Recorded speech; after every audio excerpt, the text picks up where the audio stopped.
అమ్మా స్వీటీ, నువ్విక్కడేం చేస్తున్నావురా? అమ్మమ్మ, బ్యాడ్ పోలీసులు అరెస్ట్ చేశారు కదా. ఈ అమ్మాయి దొరికితేనే బ్యాడ్ పోలీసులు వదిలేస్తారంట.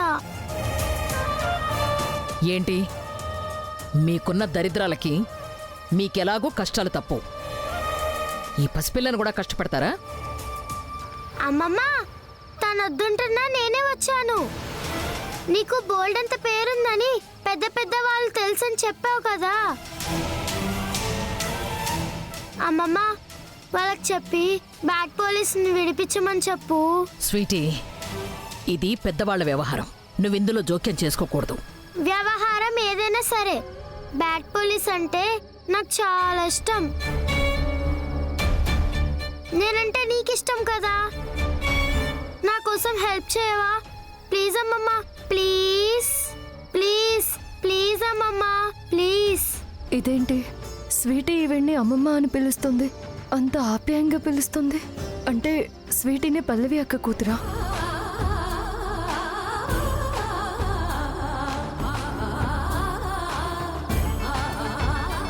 చచా, అయ్యుండిదిలే, తన దగ్గర పెట్టుకునేదిగా.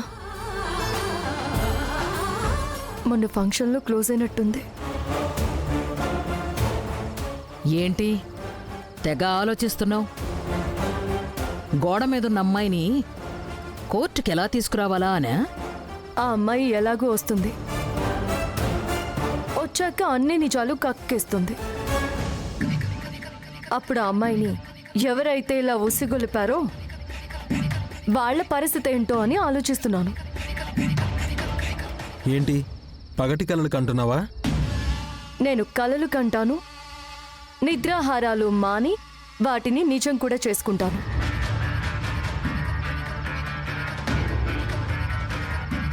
అయినా నువ్వు కన్న తల్లివయ్యుండి కూతురి భర్త అరెస్ట్ అయ్యాడన్న బాధ కొంచెం కూడా లేదు. నువ్వే మనిషివమ్మా. ఇంకా ఈ డైలాగ్ రాలేదేంటా అని ఎదురు చూస్తున్నాను. రానే వచ్చింది. సి 1, నువ్వు నా కూతురివి కాదు. నీ జీవితం ఏదో అయిపోతుందని బాధపడాల్సిన అవసరం నాకు లేదు. 2, ఆ కార్తీక్ నా కల్లుడు కానే కాదు. నీకు హెల్ప్ చేయాల్సిన అవసరం నాకు అస్సలు లేదు. కానీ ఎందుకో మీ పరిస్థితి చూస్తుంటే నాకెక్కడో చిన్న జాలేస్తోంది. సాటి మనిషిని కదా, అందుకని సాయం చేస్తాను.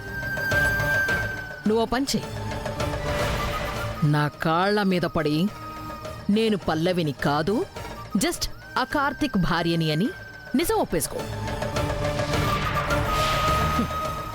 కనికరిస్తాను, ఆ కార్తీక్ని కాపాడతాను. అక్కర్లేదు.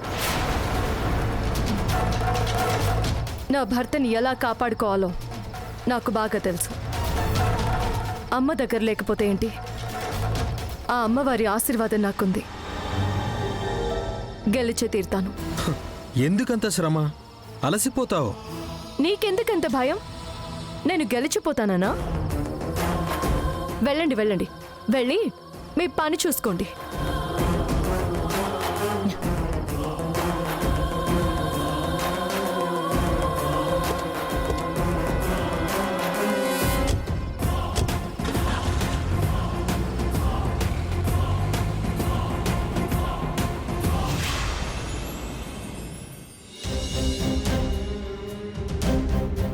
సార్, సార్,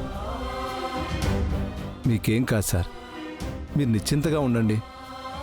అంత నమ్మకమైన నారాయణ, నేను తప్పు చేశానని అందరూ నమ్ముతున్నారు. నన్ను ఇందులో నుంచి బయటపడేయాలంటే ఆ దేవుడే దిగి రావాలి. దేవుడి దాకా అక్కర్లేదు సార్, పల్లవి మేడం ఒక్కరు చాలు. అప్పుడెప్పుడో తన భర్త ప్రాణాలని కాపాడుకోవడం కోసం సతీ సావిత్రి ఆ యముడి ఎంట పడి 30 తిప్పలు పెట్టింది. అంతటి పతివ్రతని పల్లవి మేడం రూపంలో చూస్తున్నాం సార్. ఏం నారాయణ నువ్వు అనేది? అవును సార్, మీరు అరెస్ట్ అయిన దగ్గర నుంచి పల్లవి మేడం పచ్చి మంచినీళ్ళు కూడా ముట్టుకోవడం లేదు సార్. మీ మీద నింద వేసిన అమ్మాయి కోసం విపరీతంగా గాలిస్తుంది సార్.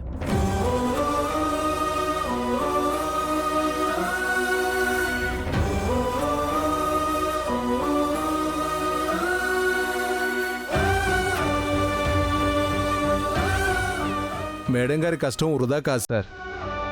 ఖచ్చితంగా అమ్మాయి దొరుకుతుంది. మీరు నిర్దోషిగా బయటపడతారు అంతే.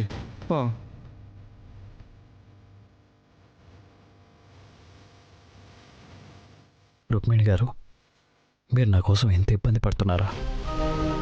ఏమిచ్చి మీరు రుణం తీర్చుకోగలను? నా కూతురు నా దగ్గరికి రాగానే మీకు ఈ కష్టాలను తప్పించి పంపించేస్తాను.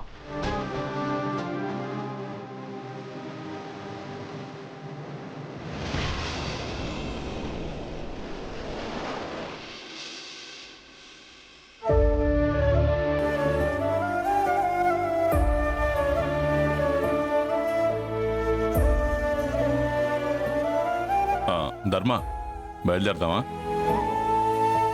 నాకు కాళ్ళు చేతులు ఆడడం లేదండి. ఇంకాసేపట్లో కార్తీక్ని కోర్టులో ప్రవేశపెడతారు. కార్తీక్ నిర్దోషి అని నిరూపించకపోతే జైలు శిక్ష వేస్తారు కదా. ధర్మ, ఎందుకు నెగిటివ్గా ఆలోచిస్తావు? మంచి వాళ్ళకి ఎప్పుడు మంచే జరుగుతుంది. మరైతే మనకెందుకండి మంచి జరగడం లేదు?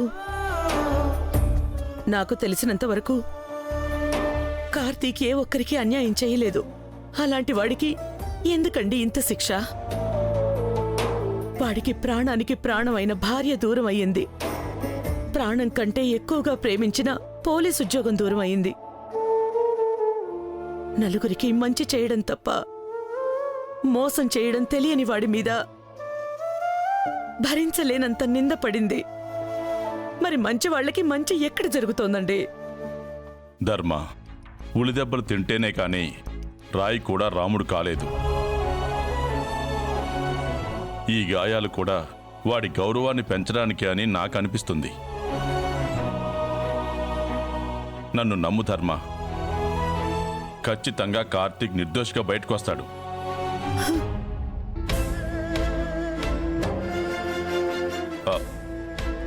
టైం అవుతుంది, వెళ్దాం పద. సకల, మీరు కూడా మాతో పాటు వస్తారా? ఎప్పుడు గంభీరంగా నలుగురిలో సెల్యూట్ కొట్టించుకునే నా తమ్ముడు ఏదో తప్పు చేసిన వాళ్ళలాగా భూమిలో నిలబడ్డం నేను చూస్తూ తట్టుకోలేను. మీరు వెళ్ళండి. ధర్మ, వెళ్దాం పద.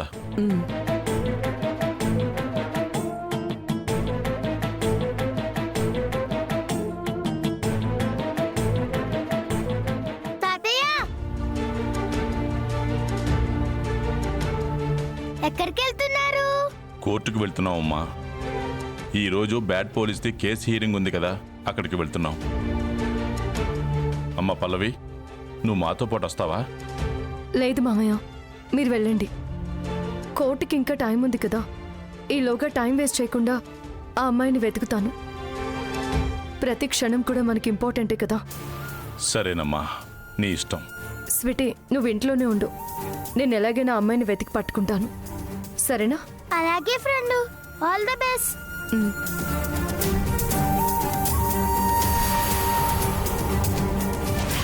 నాకెందుకో కార్తీక్కి శిక్ష పడుతుందని అనిపిస్తుంది సకల. మావయ్య, కోప్పడకుండా కూల్గా ఆలోచించు. అసలు కార్తీక్ మీద ఆరోపణ చేసిన అమ్మాయి ఎవరో తెలీదు, ఎక్కడ ఉంటుందో తెలీదు, అసలు ఏం చేస్తుంటుందో తెలీదు. పల్లవి వేసిన డ్రాయింగ్ పట్టుకొని తిరిగితే దొరికేస్తుందా? ఇదేమైనా 10 గడపలు ఉన్న పల్లెటూరా? నాకు కూడా అదే అనిపిస్తుంది సకల. లేదత్తయ్య, ఏదో ఒకటి చేయాలి. నా తమ్ముడికి శిక్ష పడకుండా తప్పించాలి. ఏం చేసి తప్పించేస్తావు? మన దగ్గర అంత టైం కూడా లేదు. నాకెందుకో గాని ఈ ప్లాన్ కాంచన వల్లే చేసుంటుందేమో అనిపిస్తుంది మావయ్య. తనకి కార్తీక్ అంటే మొదటి నుంచి కోపమే. పైగా ఇప్పుడు పాపని అప్పచెప్పాల్సిన సిచ్యుయేషన్ వచ్చింది. దాన్ని తప్పించడం కోసం ఈ స్కెచ్ వేసి ఉండొచ్చు కదా. వేసుండొచ్చు, కానీ తనే చేసిందనడానికి ప్రూఫ్స్ లేవు కదా. చిచ్చి, అన్ని దిక్కుల సరౌండర్ అయినట్టుంది. కోర్టులో ఏం జరుగుతుందో ఏంటో.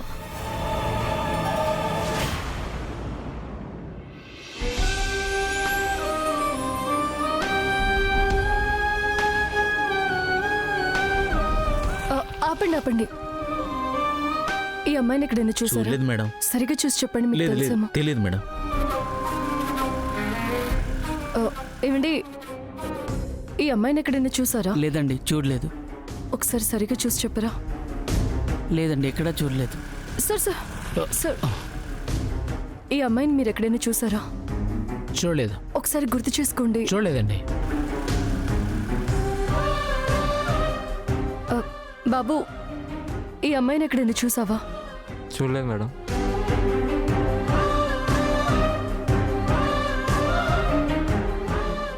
హాయ్, ఈ అమ్మాయిని ఎక్కడైనా చూసావా? లేదు మేడం, చూడలేదు.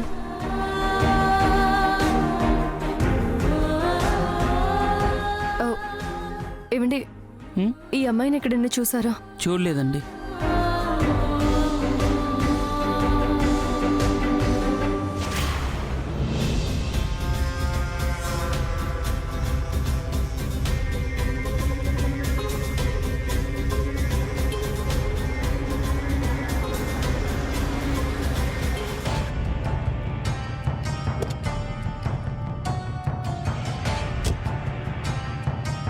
ఏంటిది? ఏది? ఇంతలా రెడీ అయ్యావు? పెళ్ళికి వెళ్తున్నావా? మీరేగా దేశం వదిలి వెళ్ళిపోమన్నారు. వెళ్ళమంటే ఇలా ఊపుకుంటూ వెళ్ళాలా? నీ పోస్టర్స్ ఊరంతా అంటించింది. నిన్ను పట్టుకుంటే 10 లక్షల రివార్డ్ కూడా ప్రకటించింది. 10 లక్షలా? ఏంటి 10 లక్షలు అనగానే నోరేళ్ళు పెట్టావు? వెళ్ళి నిజం ఒప్పుకుంటావా? అంటే అది అలా ఏం కాదు. తేడా వచ్చిందనుకో, డబ్బులిచ్చిన చేత్తోనే పీక పిసికేస్తా. ఏయ్, ముందు మొహానికి స్కార్ఫ్ కట్టుకో. ఓకే.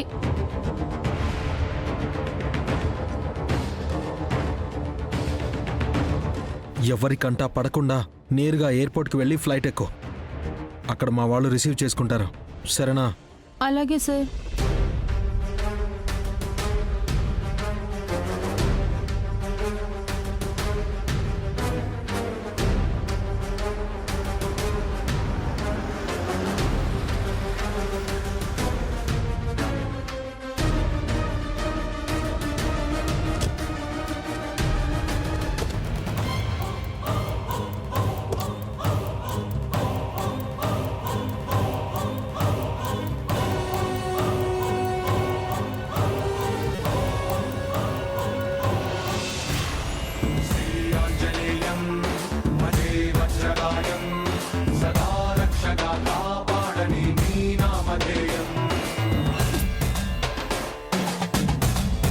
స్వామి,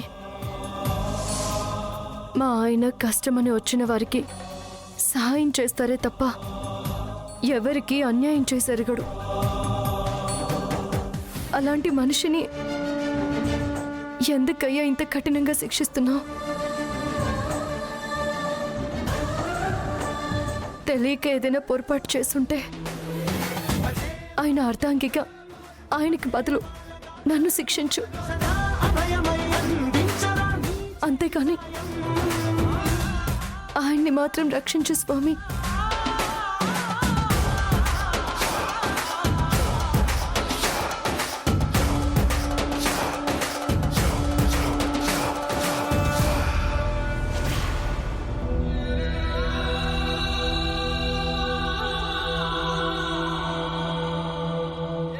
సార్, కోర్టుకి వెళ్ళే టైం అయింది సార్.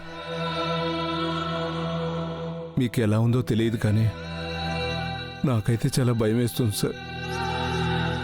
ఆ అమ్మాయిని వెతకడానికి వెళ్ళిన పల్లవి గారు ఇంకా రాలేదు. ఆ అమ్మాయి వస్తే గానీ నిజం బయటపడదు. ఏమవుతుందో అన్న భయం మీకు లేదా సార్? ఉంది నారాయణ, చాలా భయం వేస్తుంది. నాకేదో అవుతుందని కాదు, పొరపాటు నాకు శిక్ష పడితే ఇక నా కూతుర్ని చూసుకునే అవకాశం నాకు ఉండదు. నా కూతుర్ని చూడకుండానే దూరం అయిపోతానేమోనని.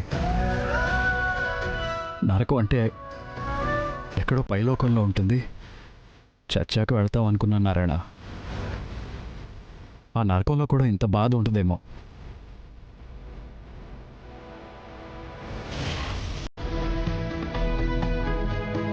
నువ్వన్నది నిజమే అయితే ఏ తప్పు చేయని నా భర్తని రక్షించు స్వామి.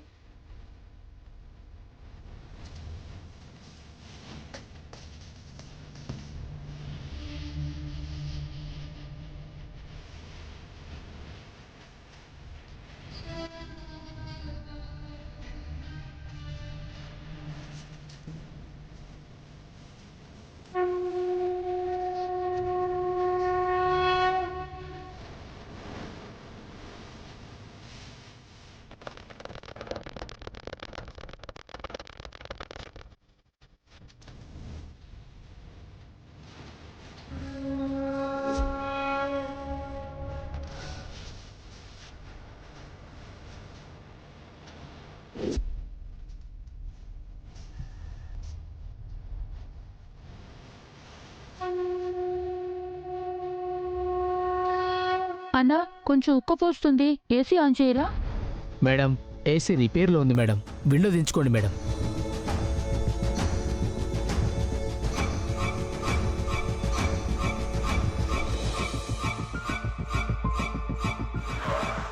ఏమైందన్నా? ప్రకృతి పిలుస్తుంది మేడం, పలకరించి వస్తాను.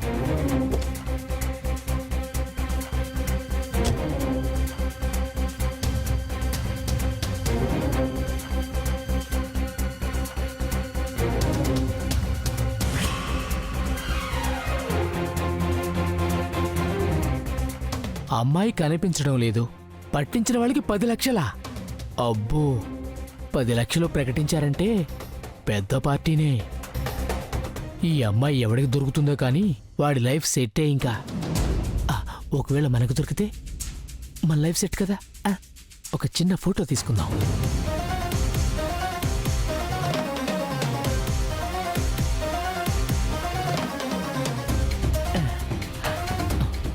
అబ్బో,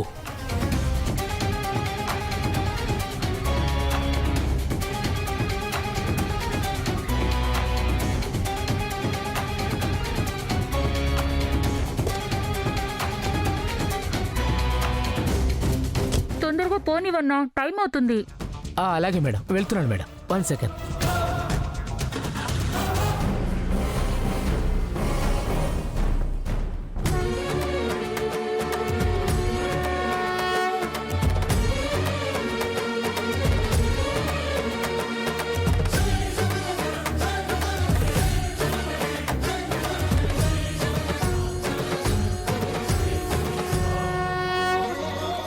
మేడం, డ్రాప్ లొకేషన్ ఎయిర్పోర్ట్ పెట్టారు. ఏ దేశం వెళ్తున్నారు మేడం? అవన్నీ నీకెందుకన్నా, ముందు కారు పోనీ. అలాగే మేడం.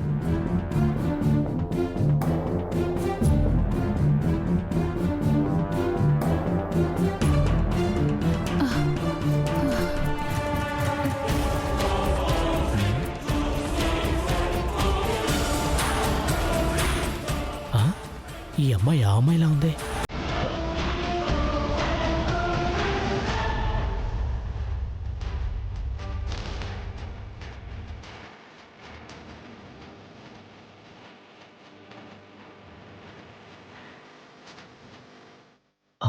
అమ్మాయి అమ్మాయి, అరే నీ పంట పండిందిరా. వెంటనే విషయం మేడం ఫోన్ చేసి చెప్పాలి. మళ్ళీ ఏమైందన్నా? ప్రకృతి పిలిచింది మేడం. ఎన్నిసార్లు పిలుస్తుంది? అంటే మనకి షుగర్ కదండి, ప్రతి 10 నిమిషాలకోసారి పాట పాడాల్సిందే, లేదంటే ప్రాబ్లం అయిపోతుంది మేడం. ఇలా అయితే నేను వెళ్ళినట్టే. మేడం 2 నిమిషాలు మేడం, ఇప్పుడే వచ్చేస్తాను మేడం.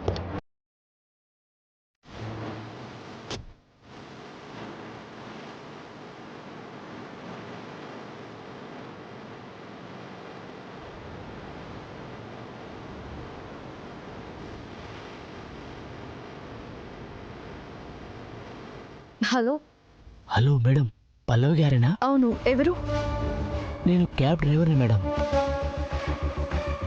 ఓ అమ్మాయి గురించి మీరు పోస్టర్ వేశారు కదా, ఆ అమ్మాయి ఇప్పుడు నా కారులోనే ఉంది.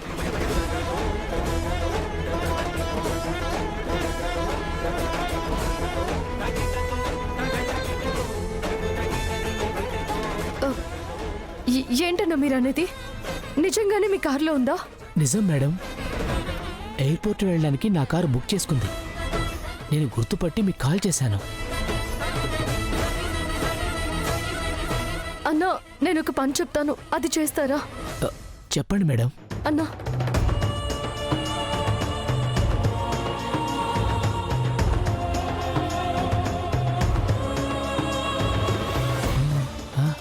ప్లీజ్ అన్నా, నాకు మీ హెల్ప్ కావాలి.